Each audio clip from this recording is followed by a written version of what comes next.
Waikoro. Yung ating paghanda, actually bukas meron tayong meeting or tinatawag natin stakeholders meeting and dialogue. So yung iba't ibang mga ehensya, pati na rin yung ibang mga leaders, mga grupo na lalako dito sa mga programa para SONA ay ating kasama bukas. We will be deploying around 8,500 police personnel sa Quezon City. Pero sa buong Metro Manila, we'll be deploying around 14,400. So kasama na dito yung mga from other districts as well as mga augmentation coming from other regions. So meron ding mga magagaling sa ating Armed Force of the Philippines, yung Joint Task Force NCR, pati na rin yung iba pang mga force multiplier.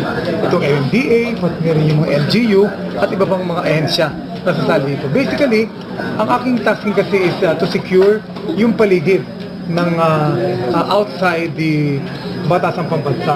At yung loob naman, even though meron pa rin tayong mga complement doon, so the Presidential Security Guard will be the one in charge of the security inside the Batasang Pambansa. We're expecting that around 15,000 protesters or rallies will be having their program.